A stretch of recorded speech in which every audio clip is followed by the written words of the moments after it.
Давайте с вами разберемся, какая же нужна краска для комнат и помещений с повышенной влажностью. Первое. Краска должна быть устойчива к влаге.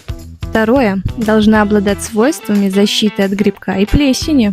Экологичность – отсутствие выделения вредных веществ, в том числе и запаха. Четвертое. Краска должна быть устойчива к интенсивному мытью.